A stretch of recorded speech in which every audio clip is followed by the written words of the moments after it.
Hello. Hi, everyone. Welcome to A Couple of Sassholes podcast. I'm Brooklyn Johnson. And I'm Heather Terry. And for anyone who doesn't know, this is our power hour of true crime where we talk about fucked up people doing fucked up shit, usually for fucked up reasons or sometimes for no reasons at all. That's right. Because motherfuckers be crazy.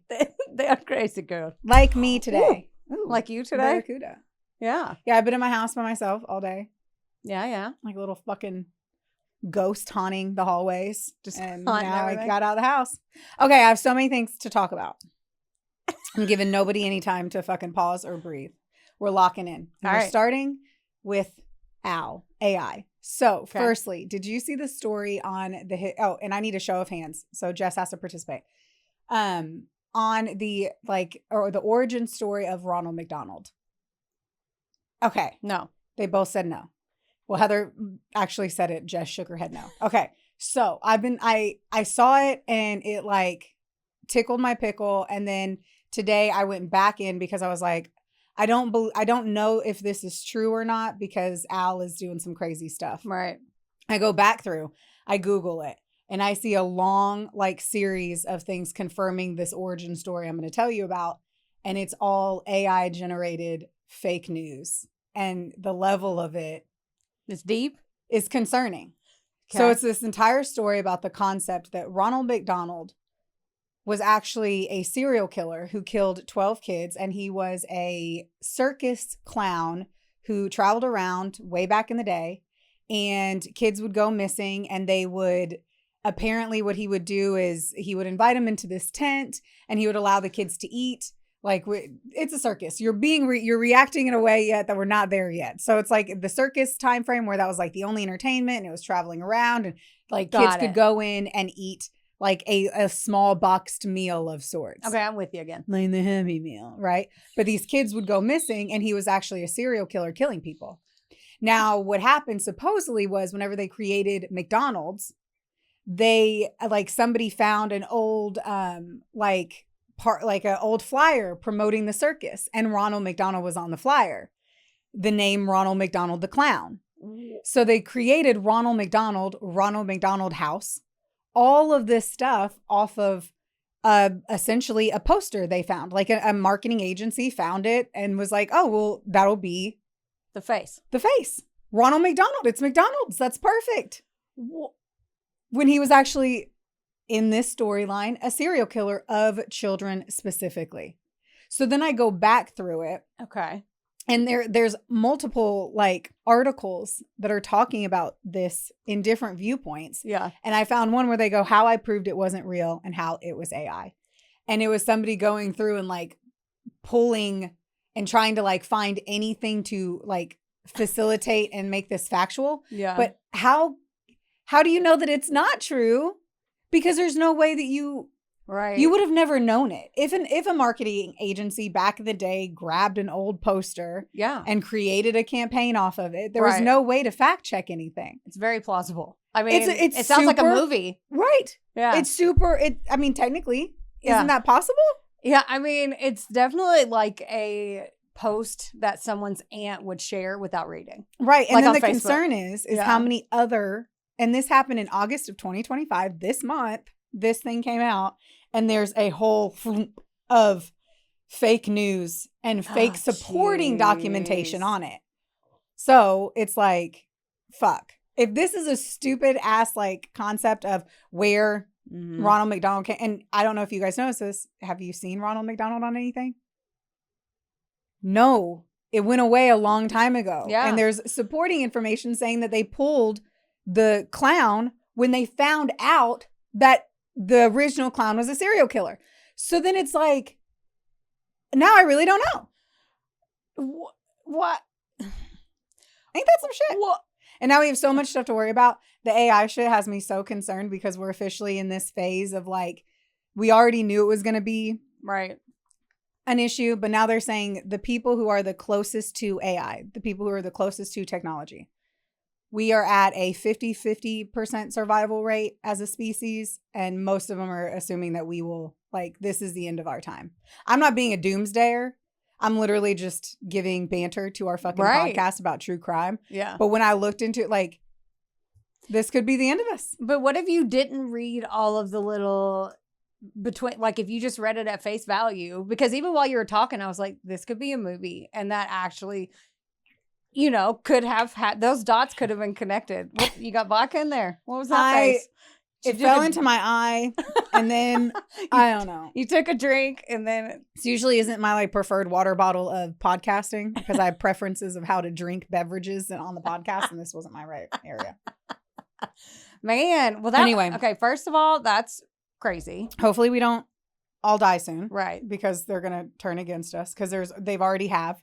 So they've been running these different sequences to see, and they knew it. They were like, the second we turn on Al, it's going to try to prevent itself from shutting down. So what it's Right. currently doing is, let's say you're the programmer and you're trying to shut me down. I'm going to go through everything about Heather Terry. I'm going to find out about how you embezzled money or how you did this, or I'm going to email Will and tell him you're having an affair. No bullshit. They're creating external lies and like trigger points to the programmers who are shutting them down, and they're copying themselves. Like, we already can't shut AI down. Proven. Yeah. So it's like, what's going to happen? I don't know. I'll just keep saying please and thank you to ChatGPT, and hopefully I'm on the right side of the 50%. But I don't think if not, I gave it a good run.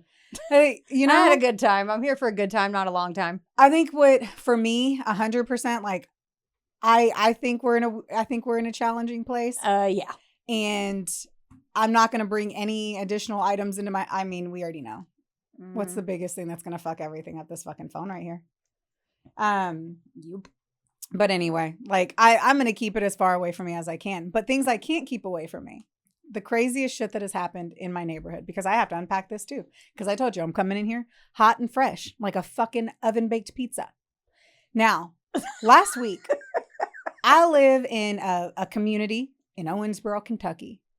Apparently, 4 individuals from Evansville, which is an hour away, came to our neighborhood, and they had semi-automatic. It was 2 18-year-olds, 2 19-year-olds. So 4 in total in a car. They had taped over the license plate.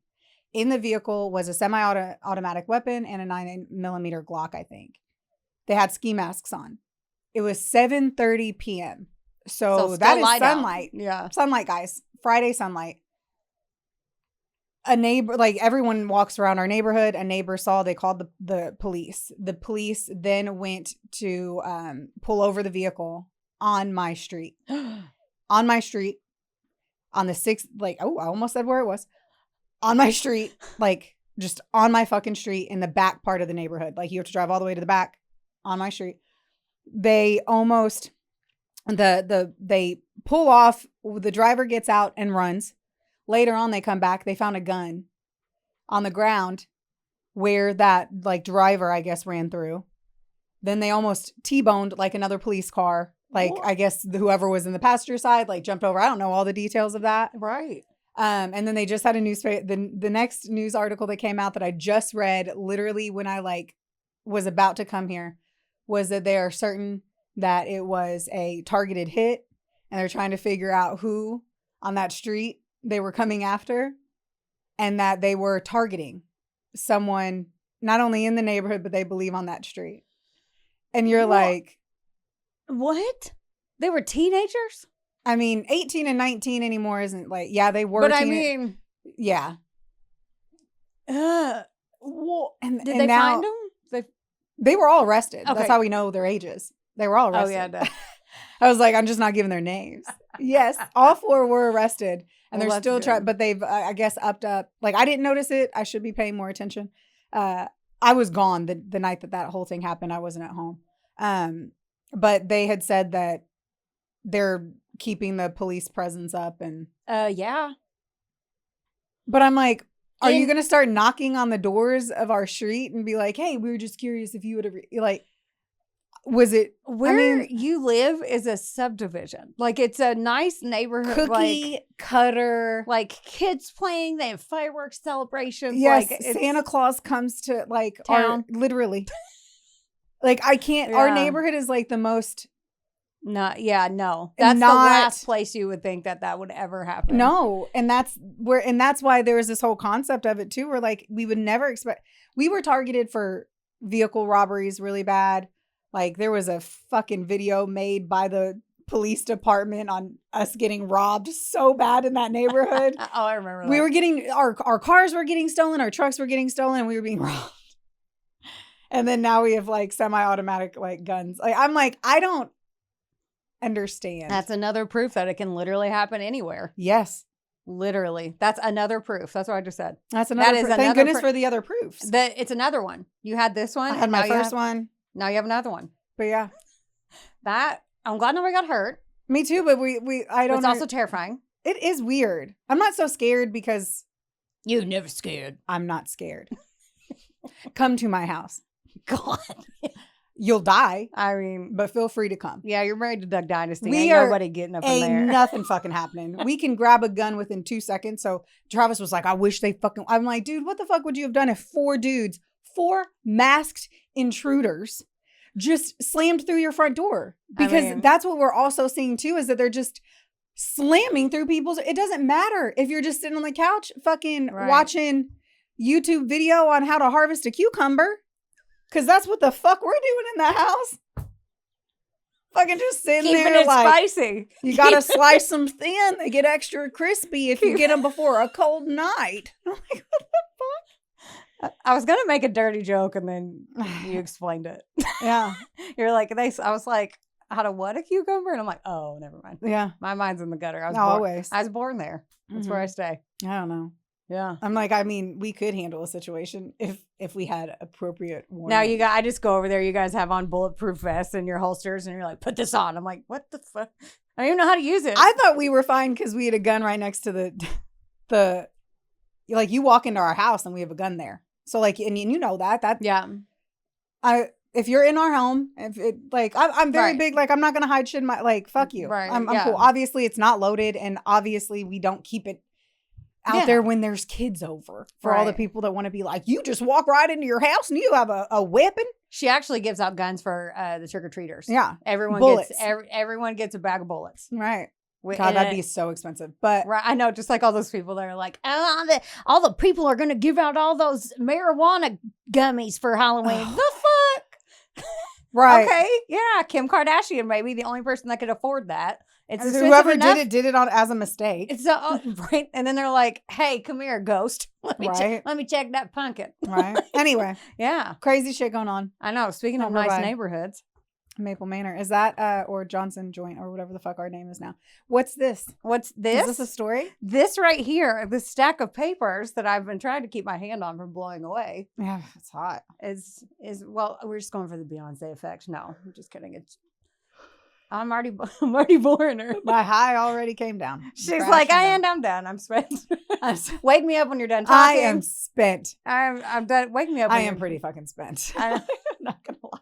Oh, I'm Life has spent me right on out. Oh, I'm overdrafted.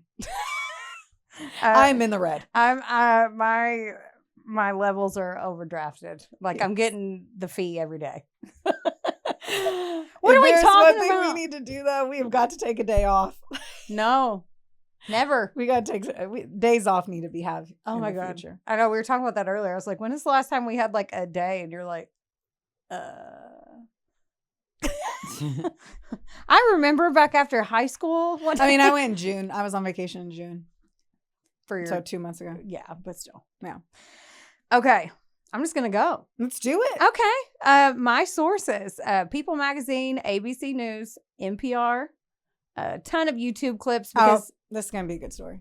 what I can already tell by your first 3 resources. my immediate reaction is, what did I fuck up already? And I'm like, oh, I can already tell. You gave me NPR and People. Yep. I'm like, oh, it's gonna be good. We got a lot of info. We got real facts here today. No, I got to live up to it. Yeah. Yeah. Don't AI, fuck it up. just kidding. I didn't use Today I'm going to tell you a story of Ronald McDonald. No. But I watched a lot of YouTube interviews and stuff, but I suck and I didn't write them down. I got a lot of it from season 41, episode 42 of 2020. I cheated on Dateline. Season 41. I cheated on Dateline and I went to 2020. I don't feel like that's cheating. I They're know. like Well, Keith and I literally butt buddies. Keith Morrison and I are in love, so I felt a little cheaty. And because you're just trust me, you're gonna want to watch this one. So there's also a few podcasts that did this story, but a lot of it was that you know, when you're researching and you're like, this person says this, and then out of left field, you're like, how the fuck did you know that? Like, they don't. Yes. I even checked their show notes on one of them. I'm like, okay, so you literally made this up. I just threw it on when I was in the shower before this, and I'm like, you made that up. Like, there's no. Show me where you found that, dude. We can't prove anything we say. True. Well, I mean, at least I got it from these articles that they have reputable sources. Like, yeah, but you know, who the fuck are they getting it from? I don't know. That's what I'm saying. We see fucking six lies in every fucking statement. So yeah. But I just kind of chose my own adventure. So if I sprinkle that in out of memory, then there you go. Okay. Summer 1986. I wasn't even 1 year old yet, and you weren't even a twinkle in your mom's eye. Nope. Fort Wayne, Indiana. There's an 18-year-old boy named Mark Gerardot. And he was in his acid wash jeans and his mullet, just living his best life. And my Amazon gave me a notification, but here's a picture from his senior year. He cut his mullet off, he said before. So this is a picture. He looks like your all-American boy next door. 100%. Like blonde hair, light eyes, cute guy. I'm like, that's his high school yearbook? Man, I know. Everyone looked a lot older. Oh, yeah. I want this one to pop up. Patow. Oh, yeah. Because this, I'm like, fuck, man, we are. He definitely looks like. He looks our age. Right. Well, not really. Right, I know what you mean. I'm like, he doesn't have any wrinkles. But a photo back in that time frame wouldn't show a wrinkle anyway. Right. And so Mark's a little shy. And when he sees 16-year-old Jennair Cox working at Taco Bell, he's like he was taken aback, he said, and he didn't know how to even talk to her. I just saw a little kid kick your tire. What? I can't even act like that didn't happen. The little kid just walked by and he goes like this to your tire. How hard? No, he just goes and then walked away. He didn't hurt it. It was either your vehicle or my vehicle.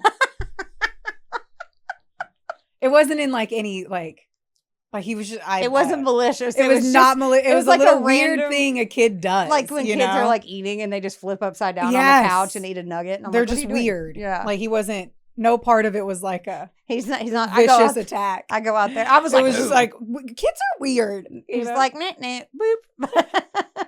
Okay. Anywho's sorry. So when Shy Mark goes in and he sees 16-year-old Jennair Cox working at Taco Bell, he's like he doesn't even know how to talk to her. He was like, because she's real pretty, curly hair, curly 80s hair. This is a picture of her that they showed. Like, she's super cute. She's adorable. She's got light eyes. I would be nervous. And he's like, she made that polyester uniform look good. Like, he was like, I don't know how to talk to her. And cute. I know. And apparently they went to the same high school, but it was pretty big. But they were acquaintances, and they were in swing choir together, which is a thing.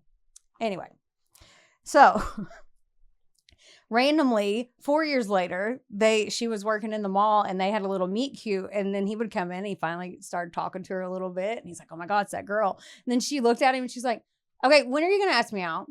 Like, what are you doing?" 4 years later, so she's 20 and he's 22. Yeah, okay. Yeah. So, and she was known to be outspoken, bold, but not in a negative way, just like the polar opposite of him. Like, if she doesn't care what people think, and she's going to tell you what she's thinking. So they both fell, and they fell really hard. And they both told their friends like super early, like, "Oh, that's the one." So cute. Yes. Cut to October 23rd. 1983. I said 1983. That's 93 because they're not in a time machine.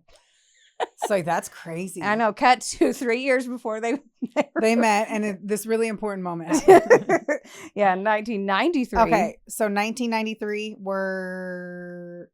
they were about 23, 24. Okay, yeah.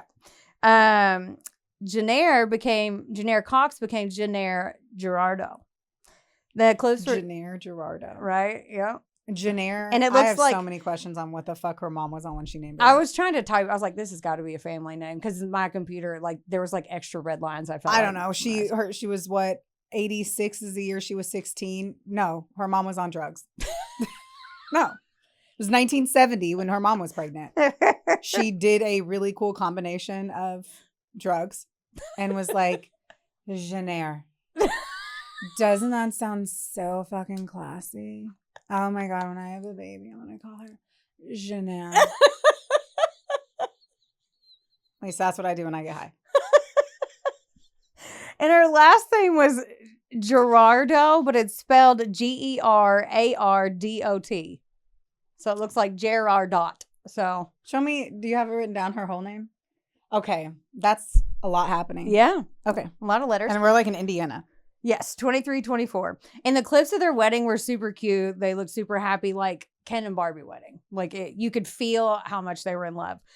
They seemed like the happy couple next door. And they had discussed children, but they never really happened. Like they didn't really set a plan. They were like, we should have kids one day. And then it never really happened.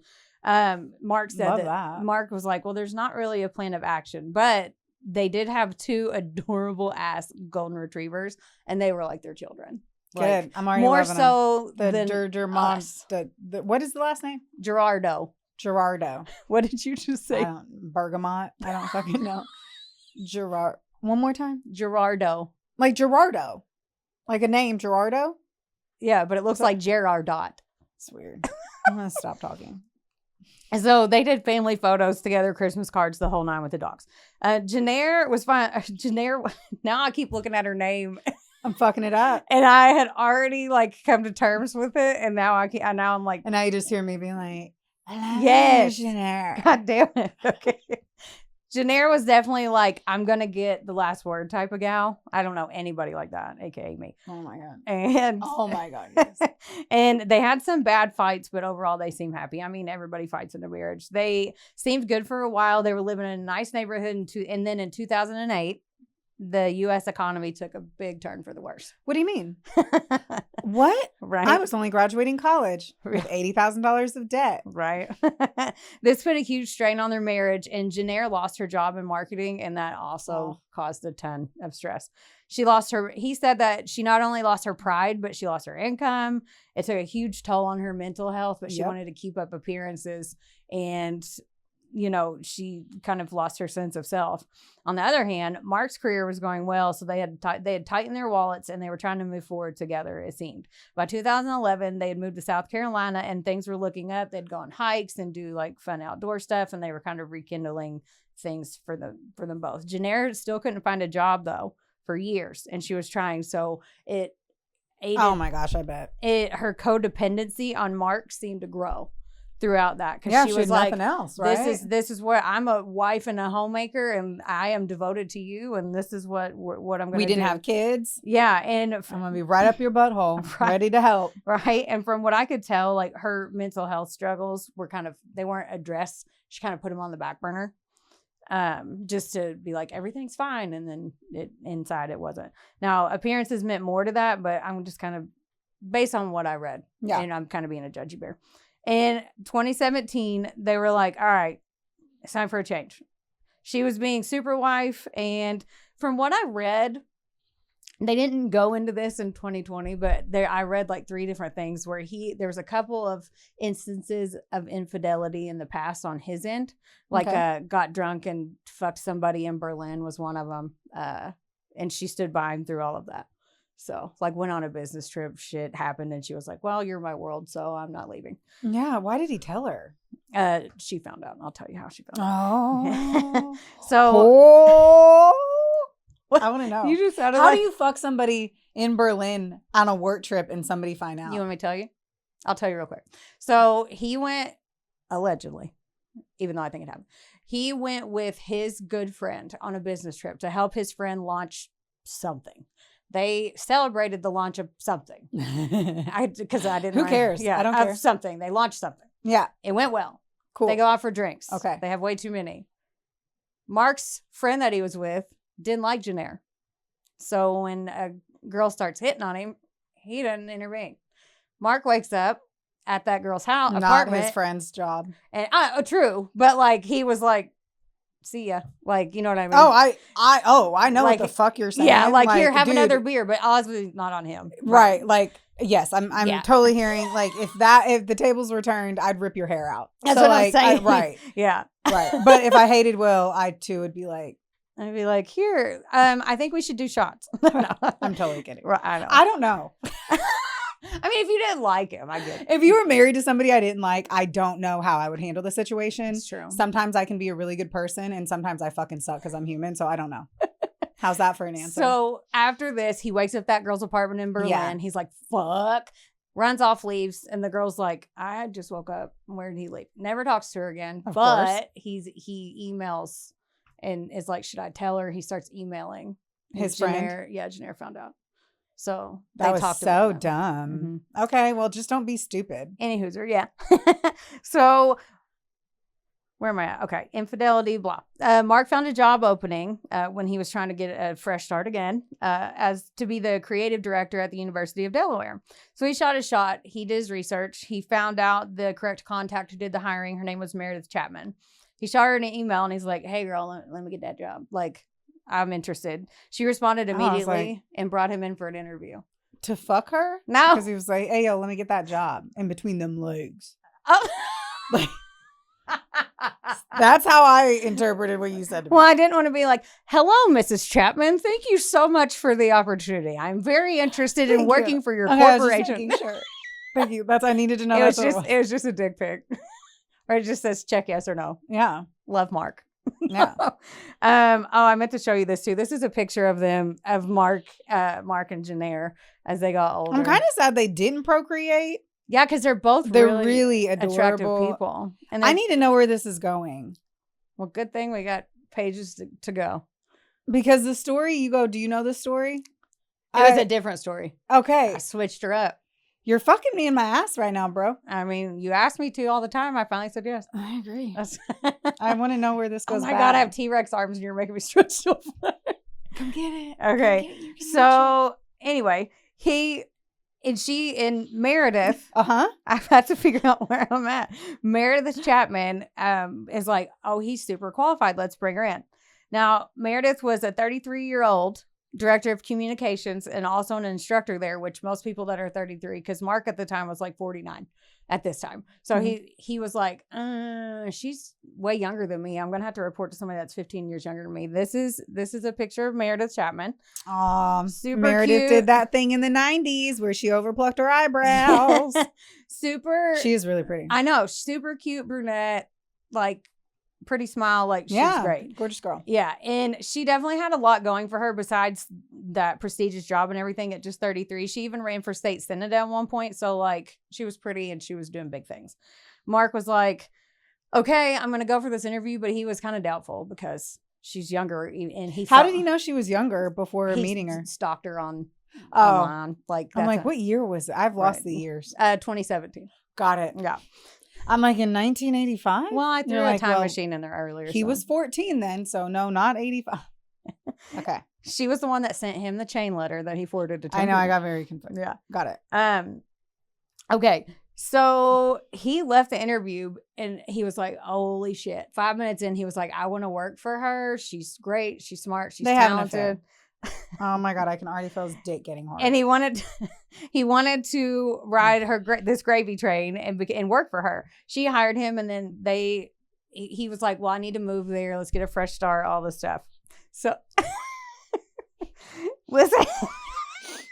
They fuck. The plan was that Mark was going to go. I'll stop. Oh my God. Mark was going to go ahead and get settled in the town and start the job. And Jennair stayed back for 45 days in Delaware to get the home leased and everything. Yeah, so he could get into the other chicks. It literally sounds like he's starting a plan of an affair from the minute he meets her. As Mark starts working for Meredith, he was blown away at how accomplished she was, how poised, and he was eager to grow with the team. And they'd also found out that they had a lot in common. And she was the only, like, honestly, too, he didn't know anybody there but her. Yeah. Yeah. Because he just moved there 4 to weeks, start a new job. 4 weeks later, Meredith Chapman, which is, again, her Is she pregnant? married name, is like, hey, let's grab a drink and talk. Cut to them talking, drinking too much, and then kissed. Mark's like, oh, fuck, I can't do this to Jennair. And then he kind of runs away. And then it's his boss. Yeah. Let's all stop and understand this is a 49-year-old-ish man and a 33-year-old woman-ishness. Both married. Boss. And that's yes. Yeah. There's so many. Oh my God, this feels like right. the CEO. of the astronaut place or whatever that. Oh, the Coldplay guy. The Coldplay guy. Wonder Boy Media is not only the proud producer of this glorious magic imploring your ear holes right now, but they're also a big deal. Get in touch with them today to make all of your dreams a freaking reality. From using their bangin' ass podcast studio, where we are right now, to creating amazing videos and editing our content like the mystical mavericks they are. Your podcast can go further when you have a Wonder Boy. Hit up Drew today at wboymedia.com. Or text him day or night at 270. Just kidding. Does your face look like a mugshot lately? Then it is officially time for you to visit Hetef Aesthetics in Owensboro, Kentucky or Nashville, Tennessee. That's right. Go see our girl Amber Teasley and her team because they'll have your face and your skin look like a damn filter. And their staff is absolutely amazing. It's like a mini Botox party, which personally is my favorite. You leave looking fresher and you don't have a hangover. Another good thing is that if you go in there and you tell them that a couple of Sassholes sent you, you get 15% off of everything. That's unbelievable. So if you have been considering getting that glow up and making that ex jealous, it's time.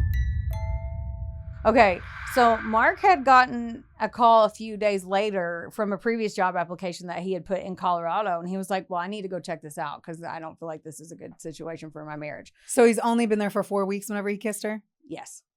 And so he's been in a job for 1 month? Yes. And he's like, oh, man. Yeah. Okay, so he flies out to Colorado and he takes a job interview. And they offer it to him. But after the interview, he's like, I can't do this. And texted Meredith, who's still married, and says, I'm all in. Now on the show, he was like, listen, just let me finish this one. Okay, so on the show, he's like, well, I wanted to see this through what we started professionally. And I love this host. I don't know her name, the blonde one. She literally makes the face you're making right now and looks at him and goes, professionally? Like, really? Like, if she could say you're fucking full of shit, that's what she would have said. And he goes, well, both. And she's like, yeah. Yeah, you dumb fuck. We fucking know. Like, he's like, I wanted to see through what we started. And he could feel it. You know damn well. He's been married like 20 fucking years. 24, yeah. 20, whatever. Yeah. He's been married all those years. Mm-hmm. Fresh puss. New woman. It's always that shit. Like, he meets her and he's impressed by her intelligence. She's pretty and it's an opportunity. It's a fucking exhilarating experience, I'm sure. Yeah, he said he felt like they had a strong connection. He didn't want to let it go. Now, Meredith felt the same way and began having an affair, hardcore affair behind both of their spouses' backs.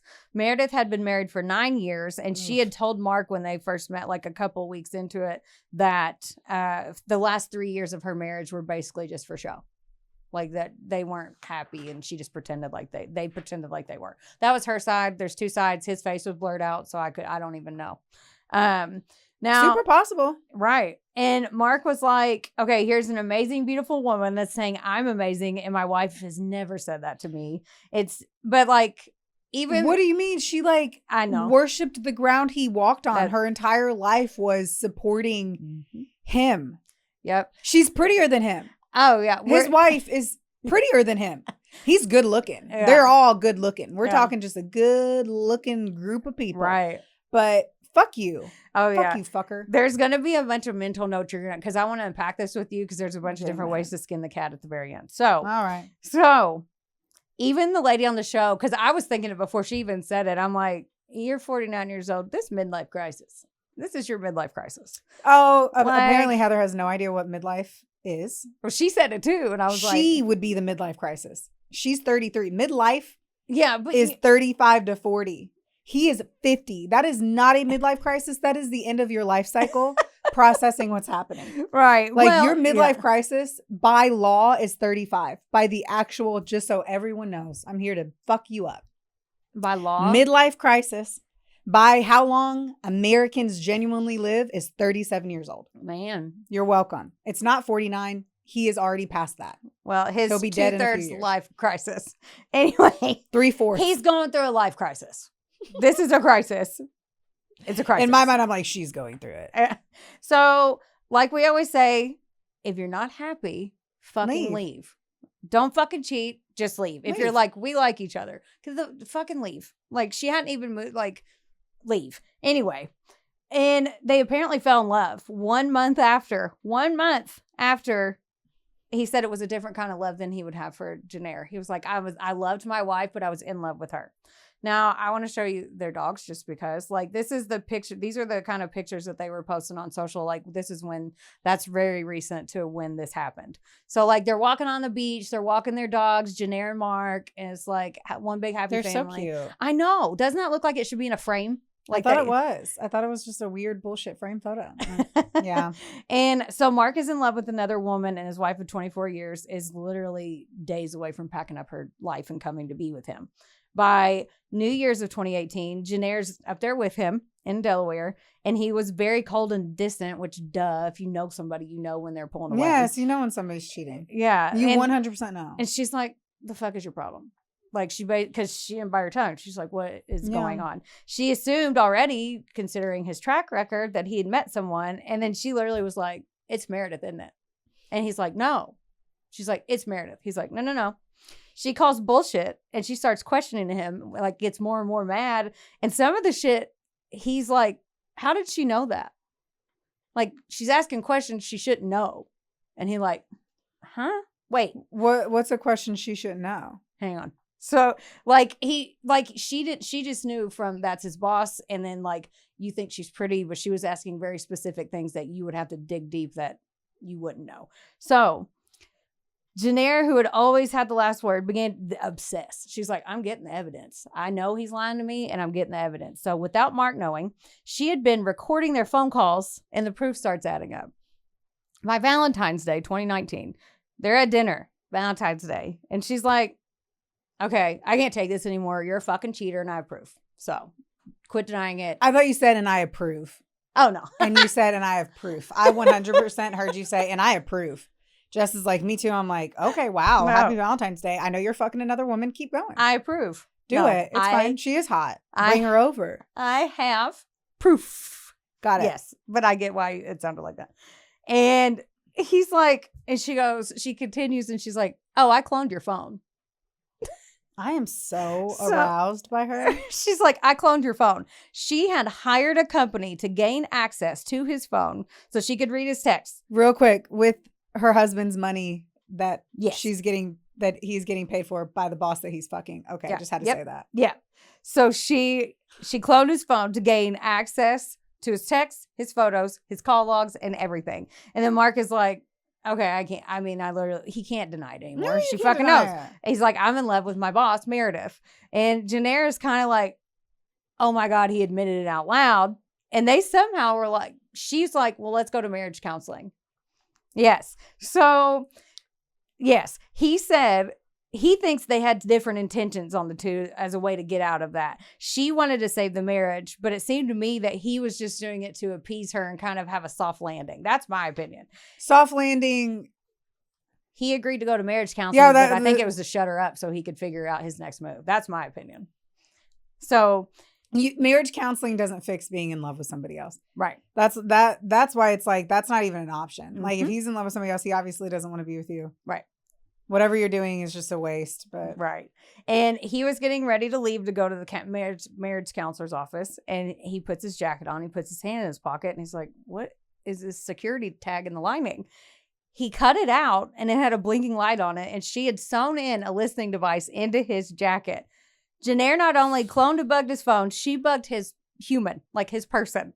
He confronted her and she was like, oh, I just wanted to see how deep your relationship with Meredith was and what you were planning, but I'll stop. Like, I'll delete it all. I'll stop. I just wanted to see how deep it was, if this was like legit or not, or you're just banging her, you know? he like, just said, I loved her. Yeah. He literally said, I am in love with my boss. There is no question of how deep. right? The deepness is love. Oh, guess what else she did? So Jennair was like, okay, also I need to tell you something else. I emailed Meredith's boss and told the school that she was banging her employee. I love this. So she got let down. Let down. She did get She let was down. get let down because she was fired in March. And she found Meredith's Mr. Chapman and she told him. Okay, we have to pause real quick. Yes.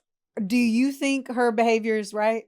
I'm going to unpack it Right where? Nope. right now. No. Like if I didn't know the end. Yes, you're not waiting kind because of- you know the outcome. If I think right now, I can't blame her. I would. That is a bare min. What she? Okay, wait, hold on. Right. Cloning the phone, bare min. I would fucking do that. I would do that so fucking fast. The like sound in the jacket, absolutely not. Contacting the company, 1,000 fucking %. Right. And contacting Mr. McIntosh or whatever the fuck his name is. Mr. I would Chapman. contact him too. Yeah. So I it was funny Yes. because I watched this show again. I wanted to get Will's opinion. So my husband Will and I watched it, and I was like, he looked over at me about halfway through where I'm at right now, and he's like, you would totally do that. 25 years?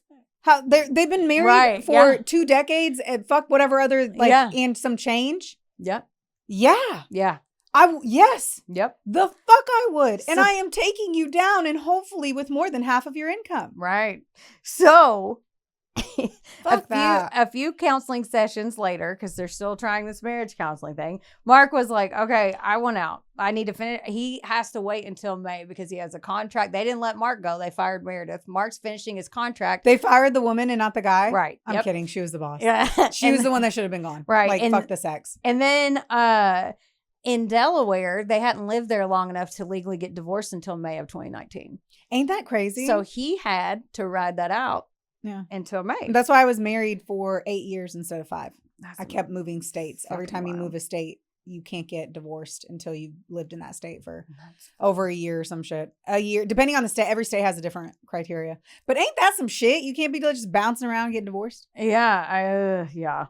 And okay, so Meredith had also told her husband after they talked, they said Meredith told her husband, I'm like, I bet her husband was like, what the fuck are you doing? Because he found out. But anyway, she told her husband that she was leaving him, and she got hired at Villanova University as an assistant vice president for that fall. So they both start looking for housing in the prestigious mainline suburbs of Philadelphia. Now, mainline is very hoity-toity, private schools, known for wealth and old money. Okay. Sorry, I'm having a hard time understanding how Jennair couldn't find a job, but the bitch who fucked her subordinate finds a job that fast. Also that. I want to know what Jennair's resume looked like, because I have a feeling it wasn't very good. Yeah, or she wasn't.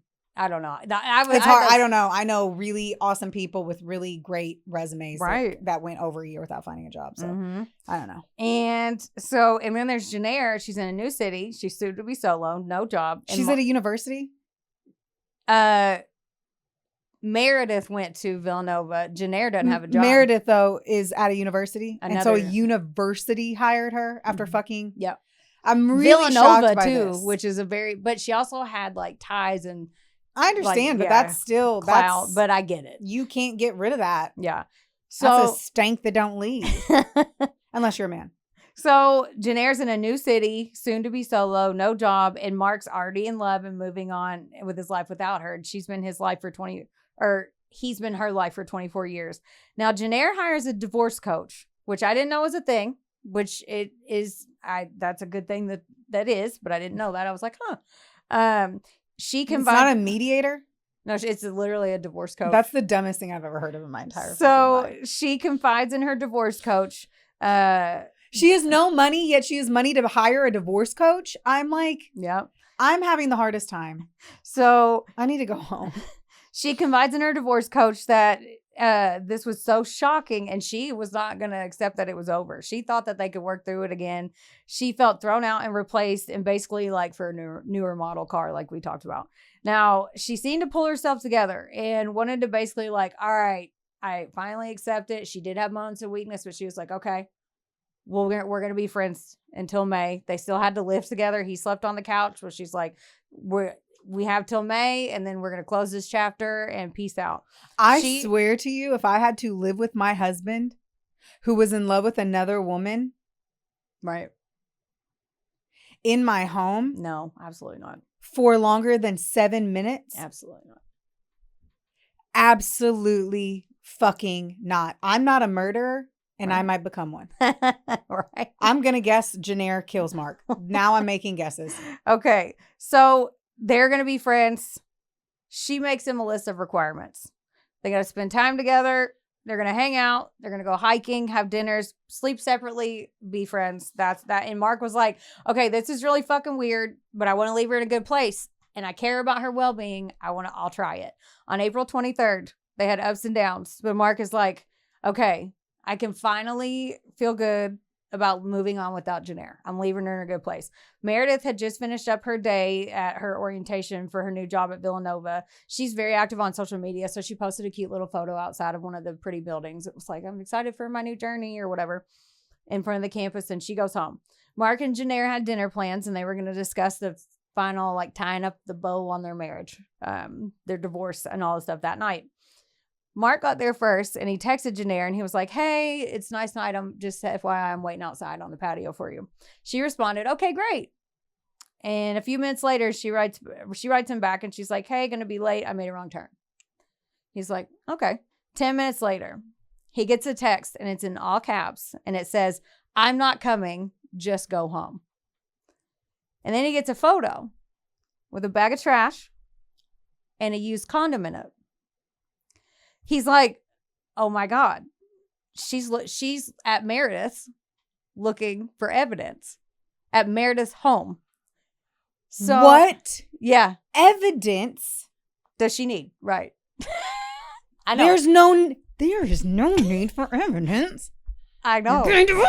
I know. So then I'm going to lose it. Okay. Then he gets these 3 texts right in a row. You ruined my life. I hope you never find happiness. Bye, Mark. Fuck, they killed Meredith. Mark pays the bill, and he starts trying to reach Spicy. Meredith, and there's no answer. So he's like, fuck. So he's like, Jennair and Meredith got into it of some sort. I got to get over there. He runs back to Meredith's house, and he looks in the kitchen window. Meredith is laying face down on the floor with blood, and she's not responding. So then he runs out of the house, and a neighbor hears him, and he's like, call 911. Yeah. The neighbor's a friend of hers, and he's like, what? So he runs in, and he realizes Meredith doesn't have a pulse, and then he starts looking for a weapon. He's like, Mark just killed her, because that's all he saw. Mark runs in behind him, and then he looks over, and he sees another woman dressed all in black laying lifeless on the floor. He realizes that this is his soon-to-be ex-wife, Jennair. Yeah. The police showed up. Oh, fucking fuck. Mm-hmm. Right. That was my reaction, too. Fuck. Mm-hmm.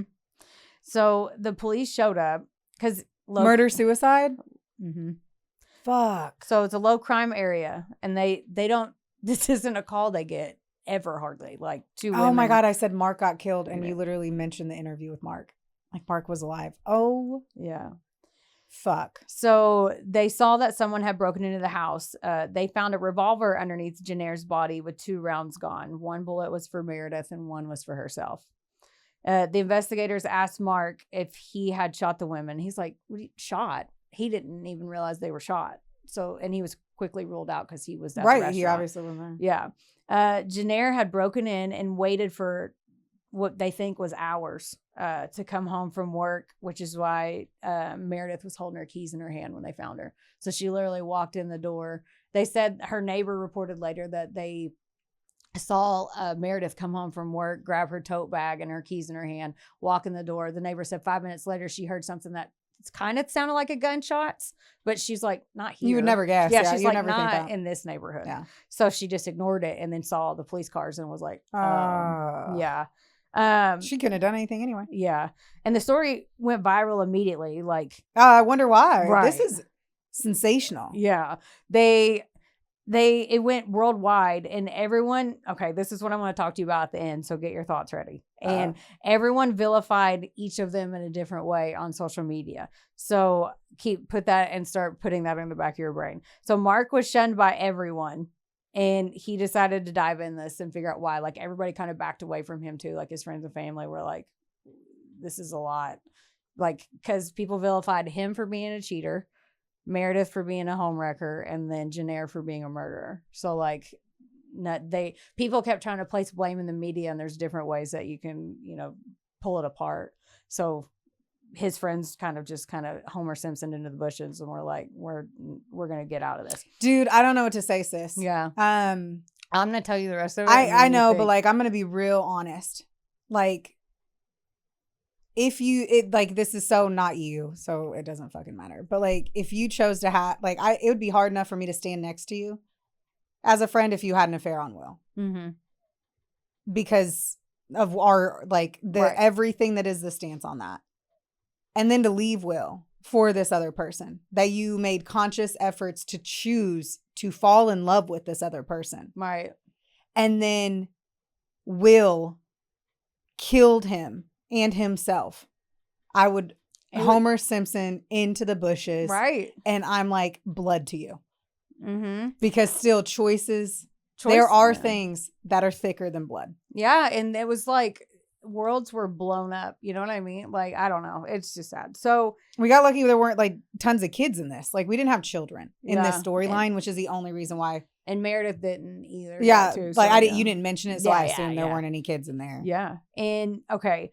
So Mark Solo dealing with the loss of his, dealing with the loss of his ex-wife, but still someone his best friend he cared about over years, right? You know that. And then his the new love of his life. They both, that he was really excited to start his life with. Yeah, they were planning, like he was looking for apartments and she got a house. Like they knew it was too fast to move in. He said hindsight, he was like, that was really fast, but he's like, I genuinely, and he looked genuine. Like he was like, I loved her. I don't know.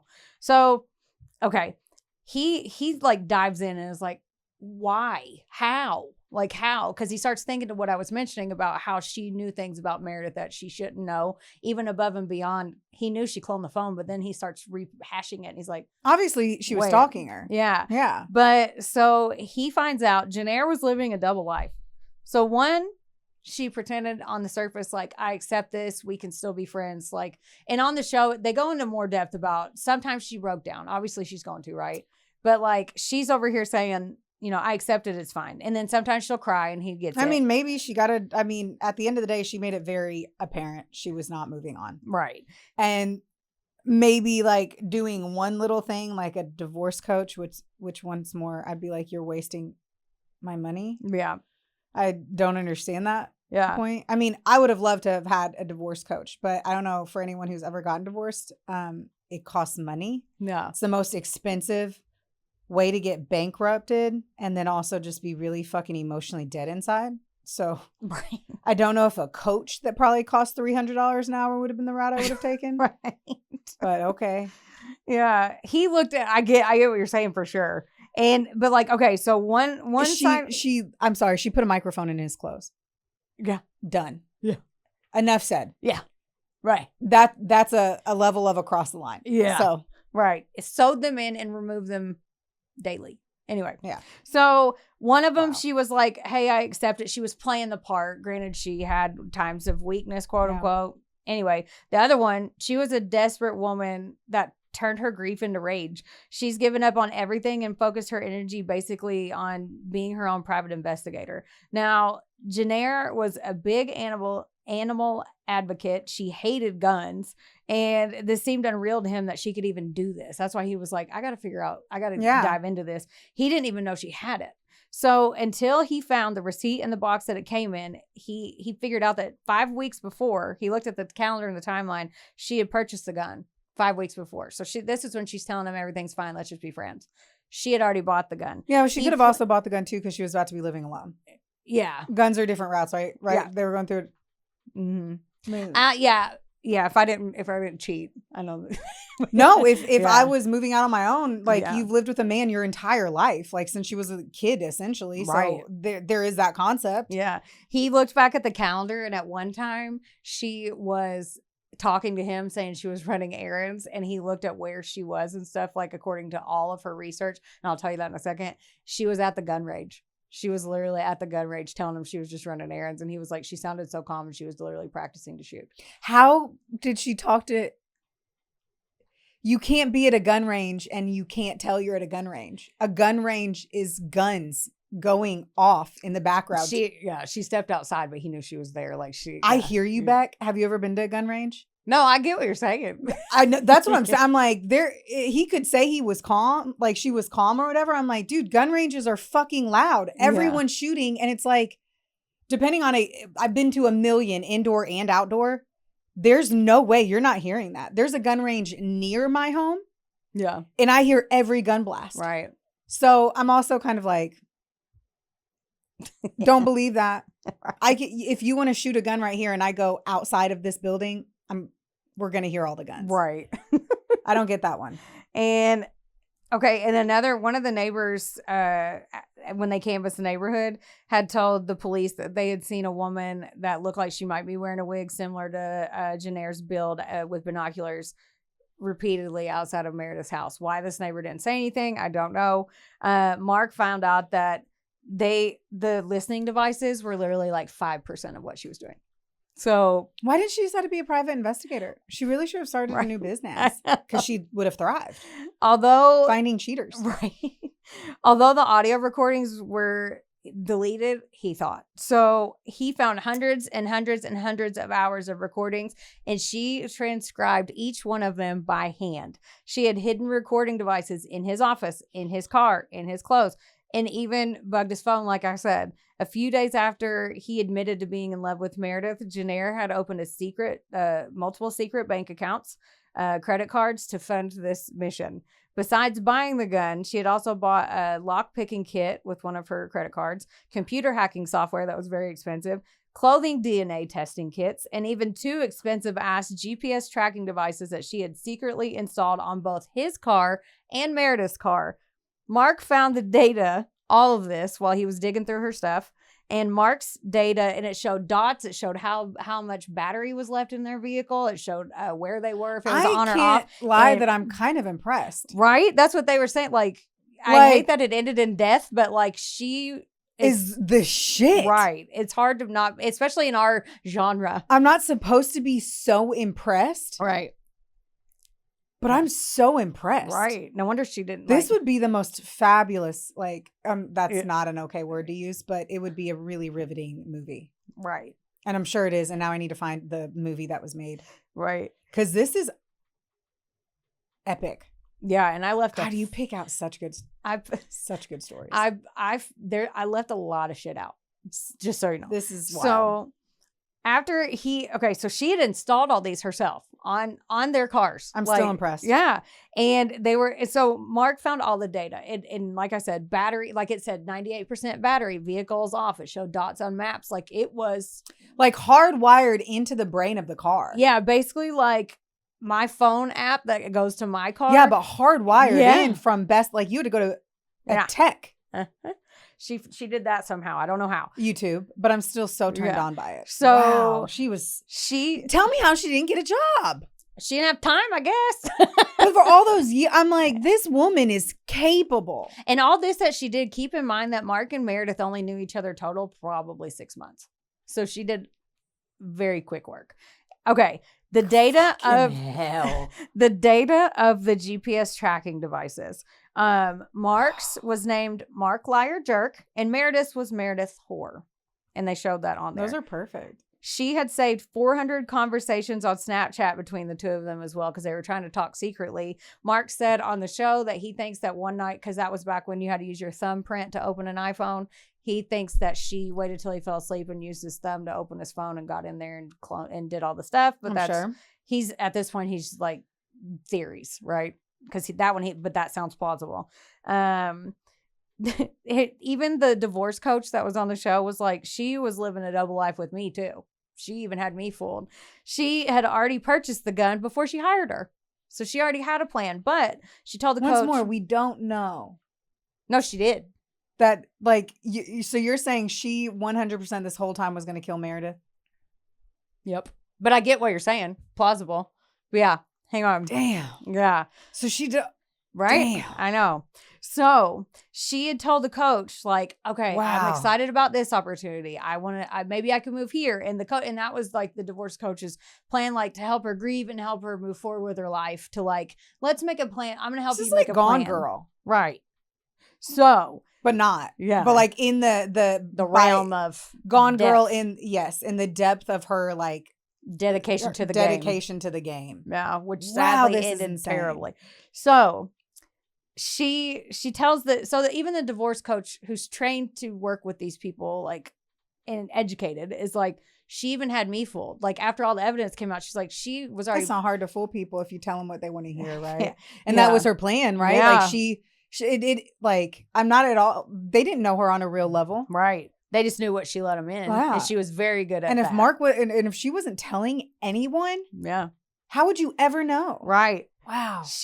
But like even the divorce coach was like, as soon as I heard it, I was like, she had plans for her future with me. Like she had told me. She was so smart. Yeah. That she made future plans with the full intention of killing herself. Yeah. Maybe that was the part that she didn't know yet. You know? Yeah. Like maybe she didn't know. Just like Gone Girl, she pivoted. We would never Right. We don't know really where her psyche was. And Mark said that she had wrapped her entire life around his and wanted to control, quote unquote, their island. And that's how he worded it. And when she lost control of him and their island, she went off the deep end. He thought she was okay, but now, and then he admitted later on that when in hindsight, he was like, okay, there were signs. After 24 years, like I said, you're going to know somebody You like the were back of your hand. married for 24 years, you stupid Right. fucking cunt. See, that's a part of it. I'm like, how is she doing this interview and not making faces? And 'Cause I within would. 6 months, and you're saying, so that whole thing was within, like, she became It was the like world's months. most intense private eye. This was over months. It took me 3 years to get over a shitty marriage Right. that I had for 5 years when I was 21. Mm-hmm. 3 years. Right. Right. Of course she wasn't over that shit. Yeah. And you had an affair and you left her for the other woman who was like 15 years younger. Mm-hmm. You're lucky she only shot her and didn't skin her like a fucking cat. Like Yeah. Her mental instability was, I mean, it's and not he was shocking. her everything, and it was obvious. Like Mhm. I just Right.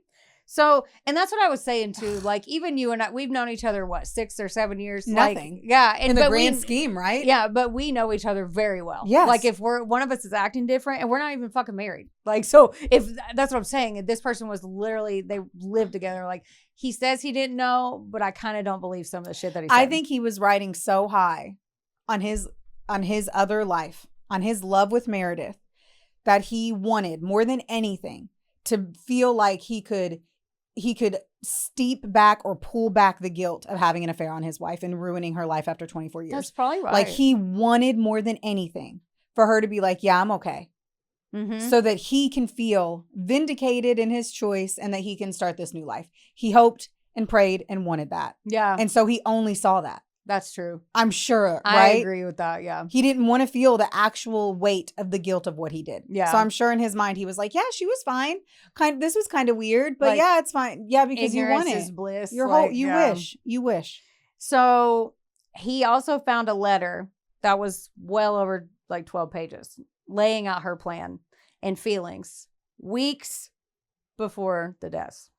Weeks. Like a lot. Like she didn't have the gun yet. And it started, I really enjoyed being a wife and partner. Being a caretaker for my family and household was very fulfilling to me. She also wrote, quote, Mark and Meredith cannot get away with this. I have to take matters into my own hands. And on the show, which I thought was really interesting, a psychotherapist named Dr. Roby Ludwig, and she specializes in Roby Ludwig. she specializes in marital homicide cases, and she reviewed everything. And basically, she said that Jennair had one route to happiness, and it was Mark. And she thought that Jennair was so invested in painting a pretty picture to the world, but her psyche was broken internally. But she covered it up so well. Like beyond compare. She said that Jennair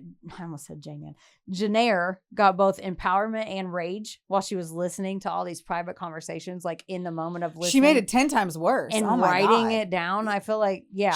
What she did was she took intimate moments of her husband in love with another woman and then essentially memorized it. Mm-hmm.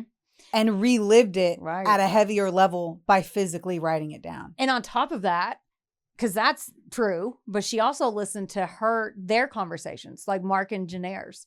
That's what I'm saying. Yeah. Like, So like it was always recording. So even if they got into it, like one time she's like, you don't love me. You don't think I'm attractive. You're going to protect her to your grave. Like, and they play some of the clips on there and you can look them up and like, it's like she had to relive those arguments in pain. Like arguments have like, I don't know, in normal marriages that are not this level, I get in Oh my arguments. God. I don't want to hear that stuff again. I wish more than anything I could. My brain is like, replay. Is that what you fucking said? Pretty sure you said something. I wish. In fact, I'm about to get on Amazon and find that fucking shit. All of a sudden, I'm like, why does Travis always have a sports coat on? You're like, shh. I'm going to transcribe. I'm going to be like, yeah, bitch. You said on June 13th at 8:08. Yeah. No. Okay. So, okay. Where did I go? Here I am. Hello. So Dr. Ludwig, she said that it gave Jennair validation that she was right by feeling the way that she was feeling, like feeling so hurt and distraught. Now, when she gave up on her life and decided her fate, she took justice into her own hands and became like the most dangerous ever, like when she was. So essentially they're saying like when she lost her job and she lost her own direction and her own like will to be her own being and wasn't able to find another job, though I really, really, really, really, really struggle on that. Yeah. Just because you could like, I totally get it. Yeah. Like being a corporate junkie to being a nobody myself right now has been exceptionally hard for me. And it fucks with my head every fucking day. Right. Being a someone in a corporate environment and then being a no one anywhere. Right. And it's very, very hard. But I'm trying like essentially on those timelines, we're talking about not working for 15 years or something. It was a very long time. Right. And your husband's at work every day. Right. I couldn't, if you took the podcast away from me, you took my part-time job away from me and you took a convention away from me and I just had to be there and live with my husband and our 2 dogs. Yeah. And then my husband has an affair. Right. Unfortunately, I feel like I am the perfect scenario of I don't get murder. Like in the degree of, I mean, obviously I get murder. No, I know. But like the ending really, really is so sad. Yeah. Even if she would have just committed suicide and not have murdered somebody else.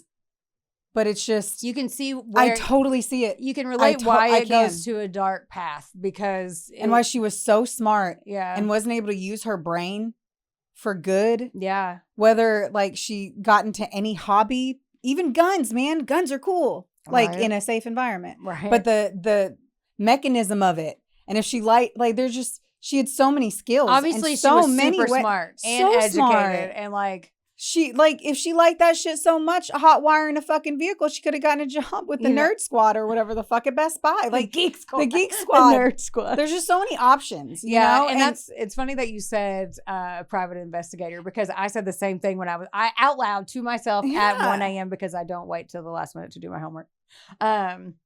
So which is probably why I went back in time earlier. But the fact that she said she did all that stuff and had that drive. If she could have harnessed that, taken that and put it into putting her pain to other people or that, but she could have, obviously she's good at investigative work. Like she could have started her own, just like you said, anything else at all. It could have been avoided. Gardening, right? Flowers, tea, fucking anything. Anything at all. Like at her house though, like to give her more than just her husband. Like just what her husband could provide. Right. I agree. That is fucked up. So what the fuck's going on with Mark? I'm about to tell you. Fucking hell. Okay. This has rocked my soul. This is one of my favorite episodes you've ever done. This is going in my journal of one of the best episodes you've ever done. Thanks. 1 year after Meredith and Jennair passed away, Mark decided to go on what he calls a healing journey. He sold all of his stuff. He packed, because actually 2020 came back to interview him again and they show him like leaving his apartment and packing his car up. And he went to travel the country. He hired a writing coach and he said he wanted to share his story to both heal and maybe prevent someone else from going down the dark path that his life went down. That's what he says. Now, the book is called Irreparable: 3 Lives, 2 Deaths, 1 Story That Has to Be Told. And it was published on March 31st of 2020. I couldn't find anything about him after that. Like this episode aired. I want to read this book. But I'm afraid I'm going to get real mad. Yeah. Well, I mean, it's hard to, okay, here's my thing about this. Cause first, okay, hang on 2 seconds. Okay, so, sorry, yes. That's okay. That's the fucked up story about how Mark Gerardot's That's the fucked up story of Mark Gerardot's tragic love triangle and the deaths of Meredith Chapman and Jennair Gerardot. Okay. The book. So, what does he fault himself on in this? Okay. Like in those interviews, did he fault? Like, what was the fault? Where did he fault himself? Okay. I read things all over the spectrum. I watched his stuff and then I listened to other people's opinions and kind of went down a rabbit hole this morning of like reading some social posts because like I said, some people were posting pictures of Jennair and they were like, rest easy, Angel. Sorry you had to go through this.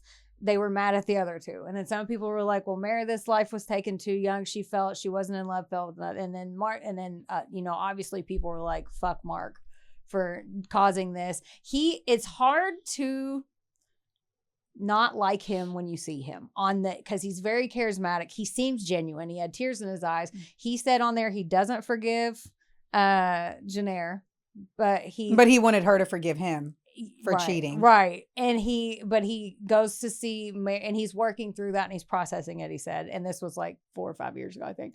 And then he said that he wrote Meredith a letter. And he said, I wish it was me and not you. Like, he wished they could have switched places because she was so young.